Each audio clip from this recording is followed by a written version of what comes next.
शरणं प्रपद्ये। दक्षिणे लक्ष्मणो यस्य वामे च जनकात्मजा। पुरतो मारुतिर्यस्य तं वन्दे रघुनन्दनम्। जानकी जीवनं वन्दे मांडवी प्राणवल्लभम्। उर्मिला रमणं वन्दे कीर्तिकान्तं नमाम्यहम्। सिया मांडवी उर्मिला श्रुति कीर्ति बरबाम। चार ललन चारो लली तुलसी करत प्रणाम। गोविंद मेरी यह प्रार्थना है, भूलूं न मैं नाम कभी तुम्हारा। निष्काम हो के दिन रात गाऊं गोविंद।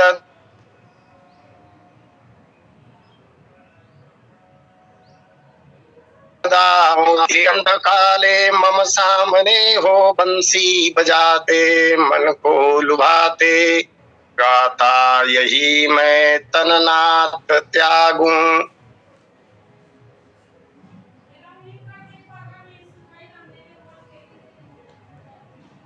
वल्क्य भरद्वाज मुनि उमा समेत महेश। बंदो तुलसीदास पुनि कागभुसुंडी।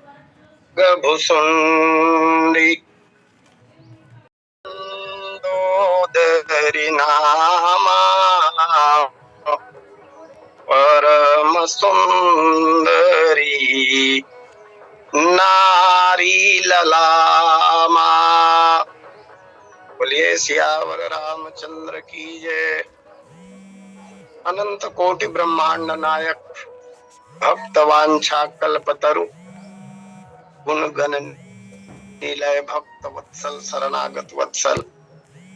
दीन बंधु दया सागर करुणा सागर मेरे परम इष्ट परमात्मा श्री सीतारामचंद्र जी,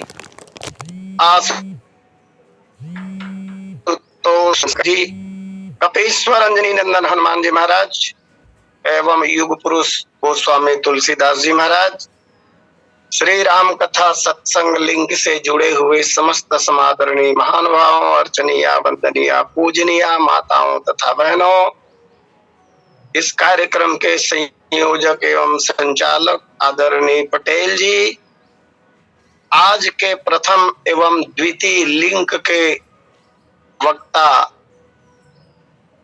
सम्माननीय श्री सुरेंद्र सिन्हा जी एवं श्री पहाड़ सिंह साहू जी।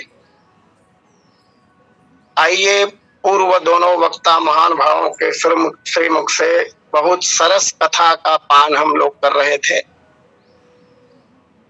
भगवान की असीम अनुकंपा एवं आपकी कृपा से जो सहयोग मिला है उसका सदुपयोग करने का प्रयास हो। कल कथा के क्रम में हम लोगों ने देखा था कि रावण, कुंभकर्ण और विभीषण इन तीनों भाइयों ने 10,000 वर्ष तक घोर तपस्या की। भगवान ब्रह्मा प्रसन्न होकर आए और भगवान ब्रह्मा ने इन तीनों भाइयों को यथेष्ट वरदान दे दिया। वरदान प्राप्त कर तीनों भाई सहर्ष हर्षित ते अपने गृह आए, अपने घर को चले गए। गोस्वामी जी महाराज कह रहे हैं, इसके पश्चात जो घटना घटी, मैं तनुजा मंदोदरी नामा परम सुंदरी। नारी ललाम।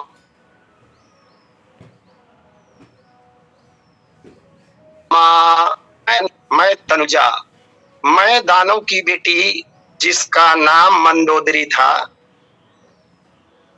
जो अनुपम सुंदरी थी, परम सुंदरी कहा।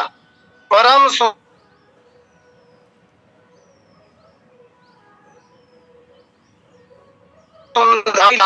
सर्वगुण संपन्न कन्या थी और इसके साथ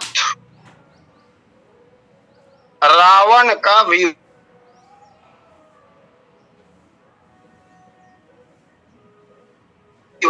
की व्यक्ति है रावण। विवाह करने के लिए न तो कन्या खोजनी पड़ी, न किसी भी प्रकार का प्रयास करना पड़ा। सुंदर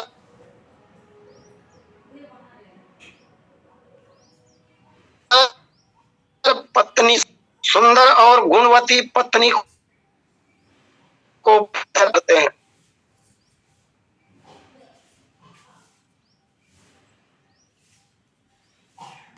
इसको तो कठिन प्रयास करने की आवश्यकता नहीं है, लेकिन सौभाग्यशाली रावण को बिना प्रयास के ही पत्नी के रूप में मंदोदरी मिली, जो अनुपम सुंदरी है।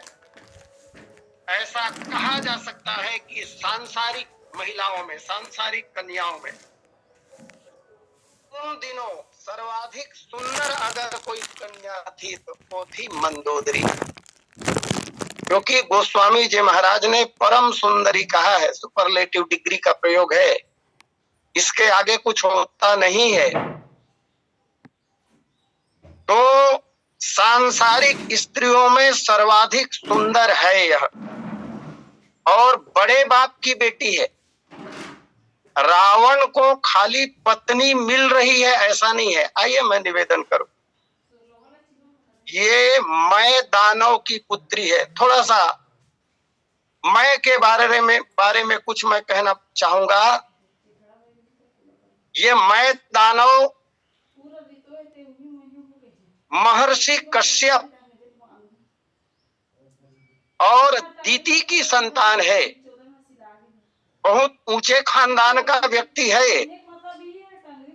भगवान ब्रह्मा हुए, भगवान ब्रह्मा के मरीचि हुए और मरीच के पुत्र महर्षि कश्यप हुए। उनकी अनेक पत्नियां थी, जिसमें से दीति नामक पत्नी से मैं का जन्म हुआ। ये मैं बहुत योग्य व्यक्ति था। कथा में वर्णन आता है ये राक्षसों का शिल्पी था और मायावी भी था, माया रचना जानता था। शिल्पी तो ऐसा था जैसे देवताओं के शिल्पी भगवान विश्वकर्मा है।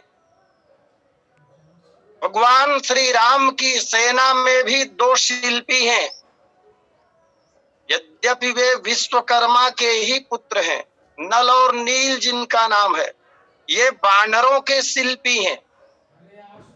इसी तरह दैत्यों के शिल्पी मैं दानव था। त्रिपुरासुर एक बार गया इसके पास और त्रिपुरासुर ने कहा मेरे रहने के लिए ऐसा नगर बनाओ, तुम ऐसे नगर का निर्माण करो जो धरती में एक जगह स्थिर न हो। 3 नगर बनाए एक साथ और उनका आकार विमान जैसा होता था।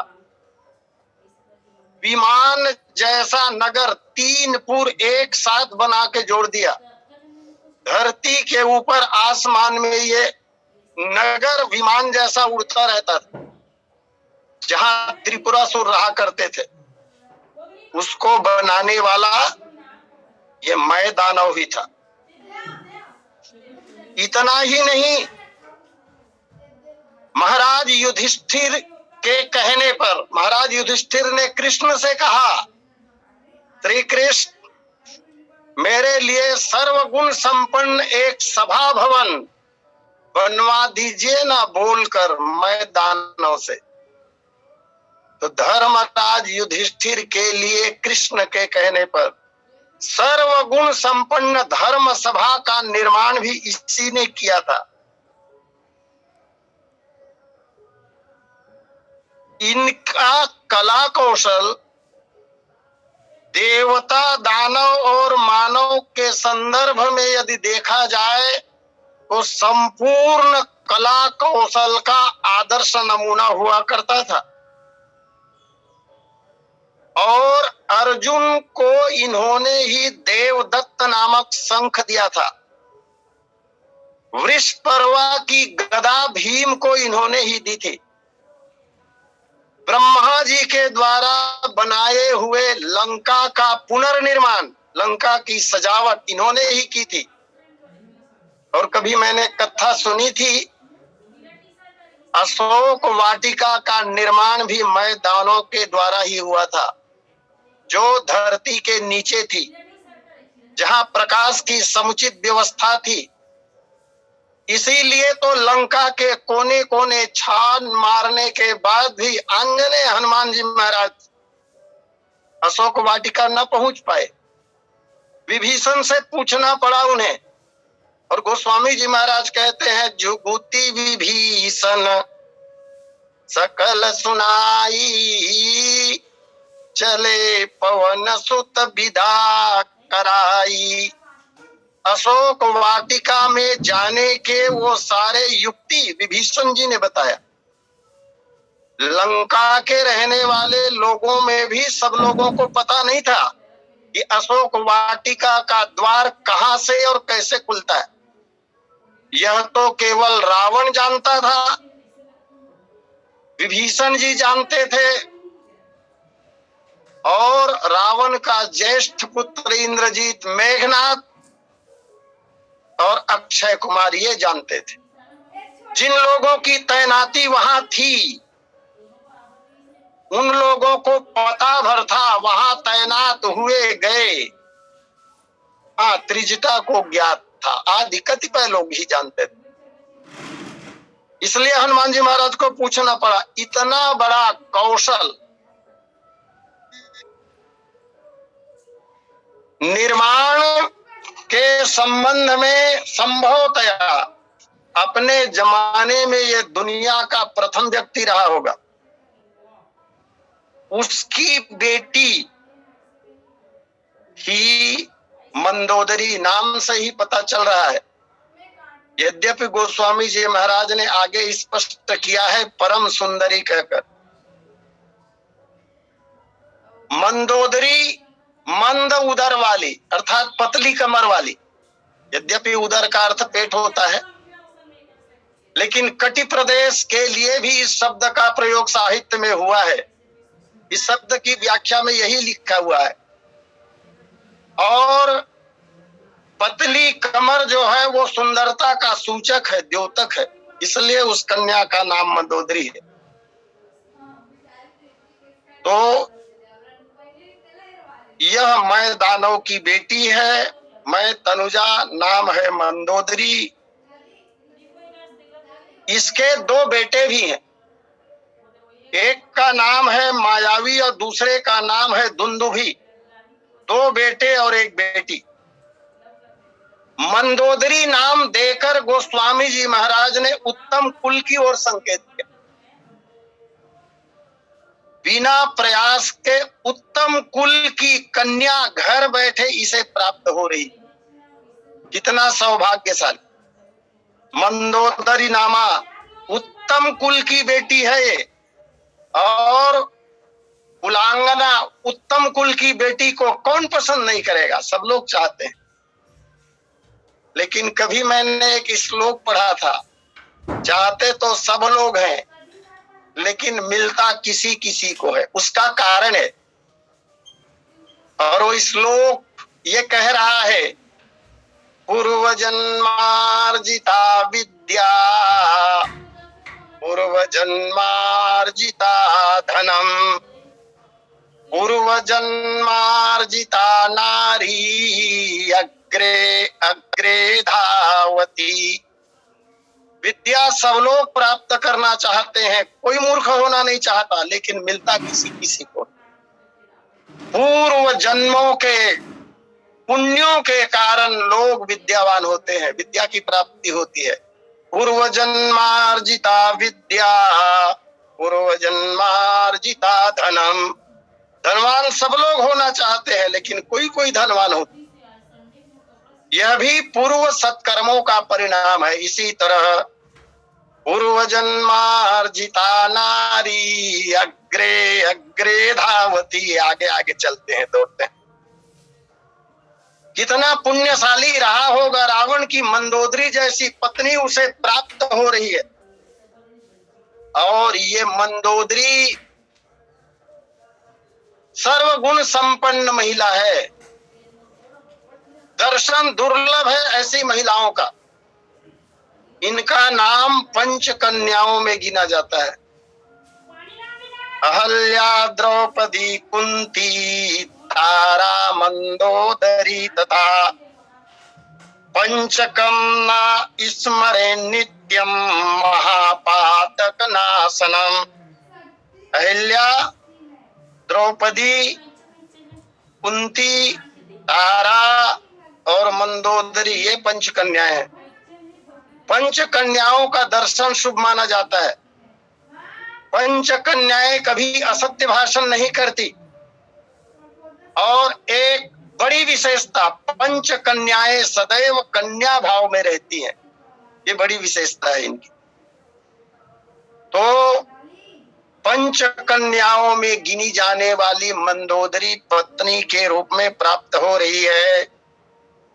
साहित्य साधकों के लिए मुझे एक निवेदन करनी है यहाँ पर। पंचकन्या ये शब्द हम लोग बहुत सुनते हैं, पढ़ते भी हैं, लेकिन अध्ययन से पता चलता है कि पंचकन्या जो शब्द है वो अपभ्रंश का शब्द है। मैं ध्यान चाहूंगा, अभी मैंने जो श्लोक पढ़े, अहल्या, द्रौपदी, कुंती, तारा, मंदोदरी तथा ये पांच, पंचकम न स्मरे नित्यम। पंचकम ना, ये है श्लोक में। इस श्लोक में जिन पांच कन्याओं का नाम दिया गया है, इसे कहते हैं साहित्य में पंचक।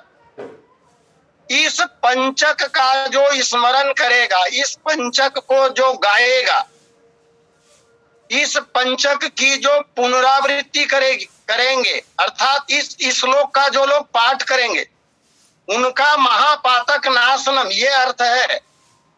अब लिख करके अगर देखा जाए तो पंचकम ना, और यही अपभ्रंश होके पंच हो गया। क के ऊपर जो मस्ते लगा हुआ है उसका उच्चारण न के रूप में, और आगे का ना जो है वो या में बदल गया। इस तरह ये हो गया पंचकन्या। इसके प्रमाण क्या है? तो आहनिक सूत्रावली पुण्य श्लोक, वहां पर इसका वर्णन है, आचार्य मयूख से उद्धृत है। और दूसरा प्रमाण ऋग्वेदी ब्रह्मचर्य समुच्चय आहनिक आचार प्रकरण प्रातः स्मरण श्लोक 6। परंतु इन दोनों स्थानों पर श्लोक ऐसा ही है, एक शब्द नहीं है। और वो शब्द कौन सा है? तो बोले कुंती शब्द नहीं है। इन दोनों स्थानों पर माने ऋग्वेदी ब्रह्म कर्म में भी कुंती नहीं है, बल्कि यह श्लोक इस प्रकार है, अहल्या, द्रौपदी, सीता, तारा, मंदोदरी तथा पंचकम न स्मरे नित्यम महापातक नाशनम। लेकिन अन्य स्थानों में सीता के स्थान पर कुंती शब्द है। आइए, तो ये मंदोदरी जो है वो पंचकन्या है। ऐसी पंचकन्या रावण को मिलने जा रही है। घटना ऐसी है, रावण एक दिन शिकार खेलने के लिए गया हुआ था। उसी समय मैदानव अपनी पुत्री मंदोदरी को लेकर उसके लिए योग्य वर की तलाश में घूमता हुआ, अथवा यह जानकर, क्या जानकर, तो बोले उन दिनों में रावण की धाक समग्र विश्व में जम चुकी थी। ज्योतिष का महान पंडित, धर्म ग्रंथों के मामले में गोल्ड मेडलिस्ट रावण, आचार्य रावण, विद्या विशारद रावण, राजनीति का महापंडित रावण, बल में अपरिमित बलशाली रावण, चतुर्दिक उनकी यश पताका फहरा रही थी। रावण की ख्याति सारे संसार में फैल चुकी थी। तपस्या और साधना में ऐसा प्रबल कि 10,000 वर्षों तक कठिन तपस्या की, 1,000 वर्ष पूर्ण होने पर सिर काटकर अग्निदेव को भेंट चढ़ाए। कल कथा में बात आई। रावण के बारे में इन जानकारियों को प्राप्त करके मैं दानव प्रसन्न हुआ, और मैं दानव ये चाहने लगा कि यदि मेरी कन्या मंदोदरी का विवाह रावण के साथ हो जाए तो अति उत्तम होगा। अभी रावण का विवाह हुआ नहीं है। फिर मैं दानव ने यह भी सोचा कि सबसे पहले जाकर अगर मैं रावण को अपनी कन्या समर्पित कर दूं तो यही पटरानी बन जाएगी, यही पट्ट महिषी बनेगी। क्योंकि राजाओं की अनेक रानियां होती थी, लेकिन अनेक रानियों में जो प्रथम विवाहिता रानी होती है उसे पट्ट महिषी कहते हैं। यद्यपि विधि सम्मत विवाह अन्य भी जो होते हैं वो रानियां भी पट्ट महिषी कहलाती हैं, पटरानी कहलाती हैं, लेकिन प्रथम विवाहिता का स्थान सर्वोच्च होता है। इसलिए मैं दानव ने विचार किया कि रावण को अन्य कोई पत्नी प्राप्त होने के पूर्व ही मैं अपनी कन्या उसे समर्पित कर दूं। मैं दानव आया, रावण से मुलाकात हुई, और तब रावण ने मैं दानव से पहले परिचय पूछा कि आप कौन हैं और यह कन्या कौन है। अपने बारे में पूरा वृतांत, पूरा परिचय मैं दानव ने रावण को दिया है। अपने उत्तम कुल का प्रमाण दिया है उन्होंने, ताकि रावण आकर्षित हो जाए। और अपना संपूर्ण परिचय देने के बाद तब मैंने मंदोदरी का परिचय रावण को दिया। दशग्रीव ये मेरी बेटी है, इनका नाम मंदोदरी है। लक्षण इसके देख रहे हो, सर्वगुण संपन्ना है मेरी बेटी, और इनका जन्म भी उत्तम महिला के कोख से हुआ है। स्वर्ग में रहने वाली हेमा नाम की अप्सरा को देवताओं ने मुझे पत्नी के रूप में समर्पित किया। हेमा के साथ मैं 1,000 वर्षों तक रहा। हेमा को प्रसन्न रखने के लिए मैंने एक नगर का निर्माण माया से किया। मैं दानव बता रहा है रावण को, माया का प्रयोग करके मैंने एक भव्य नगर का निर्माण किया है, और वह नगर 100 योजन लंबा और 30 योजन चौड़ा है। नगर सोने का बना हुआ है। वहां मैं रहता था 1,000 वर्षों से, परंतु देवलोक में कोई कार्य आ जाने के कारण देवताओं ने हेमा को बुला लिया। हेमा चली गई, और आज 14 वर्ष हो गए हेमा नहीं लौटी। मैं अपनी बेटी के साथ उस नगरी में अर्थात लंका में निवास करता। मैंने देखा, मेरी नजर में आप योग्य दिखाई दिए।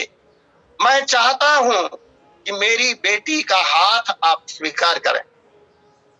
और तब मैंने भी यद्यपि जानता था वो रावण के बारे में, फिर भी रावण से अपना परिचय पूछा, और रावण ने भी, था तो महापंडित, बोलना तो आता था, इतना सुंदर परिचय अपना दिया है उसने। ब्रह्मा जी से लेकर अपनी पीढ़ी तक जो जो नाम थे पूर्वजों के, वो सब वर्णन किया रावण ने। दोनों की बात बन गई, रावण भी प्रसन्न हो गया, तैयार हो गया, और तब जंगल में ही अग्नि प्रज्वलित कर मैदानों ने अपनी बेटी मंदोदरी रावण को दे दी। अब रावण, कितनी अच्छी बात, मंदोदरी जैसी पत्नी रहने के लिए लंका जैसी नगरी, ये मैं दानव की ओर से दिया गया है। और राजनीति का भी महापंडित था वो, तब से ही रावण जान रहा था। रावण की चालाकी बहुत गजब की थी। रावण ने विचार किया कि अभी तो मैं ससुराल में रहूंगा ही, लेकिन ये लंका एक दिन मेरी ही होगी।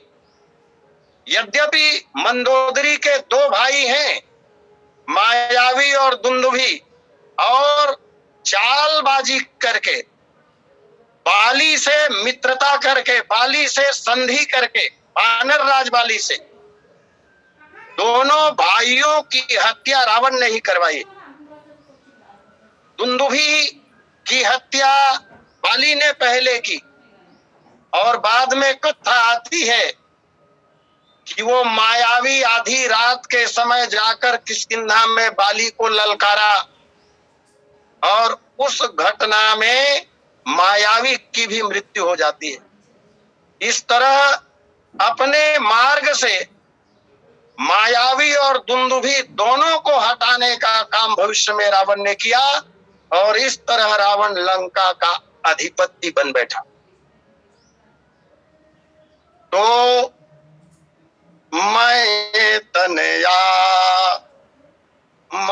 मंदोदरी नामा परम सुंदरी नारी ललामा। इसके पश्चात रावण ने अनेक पत्नियों को स्वीकार किया। कभी मैंने सुनी थी, ये बात कहां तक प्रमाणित है कह नहीं सकता, लेकिन सुनी थी किसी विद्वान से, रावण की 1600 पत्नियां थी। प्रमाणित है कि नहीं, नहीं कह सकता। आइए, लेकिन मानस जी में ये बात तो मिलता ही है। देव जक्ष गंधर्व नर किन्नर नाग कुमारी, जीति बरी निज बाहुबल बहु सुंदर बर नारी। जो भी कन्या उसकी नजरों में भा जाए, चाहे वह किसी की हो, उसे बरबस हरण करके रावण ले आता था और अपनी पत्नी बना लेता था। वैसे शास्त्रों में रानियां जो है वो 4 प्रकार की कही गई। मानस पीयूष में ही भगवान श्री रामचंद्र जी महाराज के जन्म प्रकरण में ये बात लिखा हुआ है, किसी राजा की प्रथम विवाहिता जो रानी होती है, प्रथम विवाहिता, ऐसी रानी को पट्टमहिषी कहते हैं। ये ज्येष्ठा रानी होती है, प्रथम रानी होती है, और विधि सम्मत तरीके से पानी ग्रहण की हुई पानी ग्रहीता होती है। प्रथम पानी ग्रहीता रानी के होते हुए भी अन्य किसी कारणों से कन्या के पिता से कन्या का हाथ मांगकर विधि सम्मत तरीके से अगर किसी अन्य कन्या से कोई राजा विवाह करता है, तो इस श्रेणी की रानियों को परिव्राता रानी कहा जाता है। राजाओं की परंपरा में यह बात भी देखने को मिलती है कि बिना कन्या के पिता से बात किए किसी कन्या को बिना विधि के, बिना पानी ग्रहण के पत्नी के भाव से जब स्वीकार कर लिया जाता है तो वह भी उस राजा की रानी कहलाती। ऐसी रानियों को बाबाता रानी कहते हैं।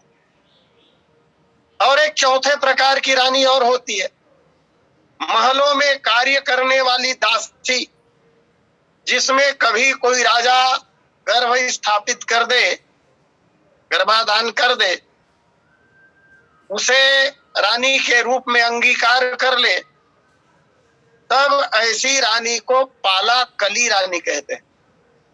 अन्य सारे अधिकार प्रथम विवाहिता की तरह इन सभी रानियों को प्राप्त रहता है, परंतु एक अधिकार ऐसा है जो केवल पट्ट महिषी और परिव्राता को ही प्राप्त होता है, बाबाता और पालाकली को प्राप्त नहीं रहता। वो अधिकार ये है, यज्ञादि अनुष्ठान में जब राजा बैठता है तो ऐसे समय में विधि सम्मत ढंग से पानी ग्रहण की हुई पट्ट महिषी और परिव्राता रानी ही राजा के साथ बैठ सकती है, बाबाता और पालीकली नहीं। तो इस तरह चार तरह की रानियां होती है। अब पता नहीं रावण की रानियों में कितनी रानियां किस श्रेणी की थी, इसके संबंध में ज्ञान तो है नहीं, जानकारी नहीं है, लेकिन बहुत सी रानियां थी रावण की। आइए, मैं निवेदन कर रहा था, सुंदर रूपवती सर्वगुण संपन्न पत्नी मंदोदरी को पाकर रावण बहुत प्रसन्न है, अति प्रसन्न है रावण, और जाकर के लंका में अब रहने लगा। वो स्वामी जी महाराज लंका की तस्वीर खींचते हुए कह रहे हैं, गिरि त्रिकूट एक सिंधु मझारी, विधि निर्मित दुर्गम यति भारी। ये लंका त्रिकूट पर्वत के ऊपर बसी हुई है। त्रयानाम कूटानाम समाहारा, जहां तीन पर्वतों की सीमा मिलती है उसे त्रिकूट कहा जाता है। कूट का अर्थ ही होता है पर्वत।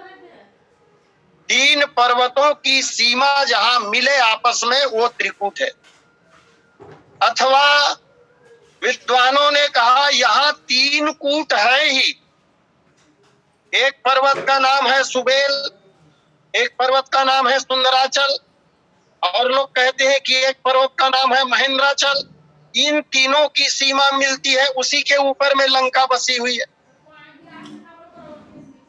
इस तरह भगवान ब्रह्मा ने उस नगर की स्थापना या रचना पहले की, ब्रह्मा जी ने, और बाद में उसको सजाने संवारने का काम विश्वकर्मा ने किया था। और उसके बाद जब वहां मय दानव का अधिकार हुआ तो मय दानव ने उसकी सजावट, जीर्णोद्धार, पुनर्निर्माण मैंने किया था। अब देवी भागवत के अनुसार एक सुंदर बात का पता चलता है। इस त्रिकूट पर्वत में जहां पर लंका बसी हुई है, देवी भागवत के अनुसार ये एक सिद्ध पीठ का स्थान है। अब ग्रंथ में कौन सा पीठ है ये नहीं लिखा, जानकारी मानस पीयूष से ही है। वामन पुराण के अनुसार त्रिकूट नाम का एक पर्वत है, लेकिन ये त्रिकूट नहीं है, वो दूसरा है जो क्षीर सागर में है, जहां नारद जी रहते हैं। और ऐसा भी कहा जाता है कि एक बार गरुड़ जी और पवन देव दोनों बलशाली हैं, दोनों की मुलाकात हुई, और दोनों की मुलाकात हुई तो दोनों अपने अपने बल की चर्चा करने लगे, अपना अपना बल का प्रदर्शन करने लगे। दोनों कह रहे हैं कि मैं ज्यादा बलशाली। तो पवन देव को गुस्सा आया और गुस्से में आकर पवन देव ने प्रचंड वेग से सुमेरु पर्वत के एक शिखर को तोड़ा और उसी शिखर का नाम त्रिकूट था। और सुमेरु पर्वत के श्रृंग त्रिकूट पर्वत को तोड़कर उखाड़कर जोर से फेंक दिया समुद्र में। वो समुद्र में जाकर स्थिर हो गया। उसी के ऊपर कालांतर में ये नगरी बसाई गई जो लंका कहलाई। इस तरह गिरी त्रिकूट एक सिंधु मझारी, विधि निर्मित दुर्गम अति भारी। चारों ओर जल, ताकि कोई वहां न जा सके, इसलिए भारी दुर्गम कहा गया। आइए, समय पूर्णता पर है। मैं अपनी वाणी को यही विराम देते हुए सादर आमंत्रित करूं आदरणीय पटेल जी को। बोलिए लखन से रामचंद्र की जय। बोलिए सियावर रामचंद्र की जय।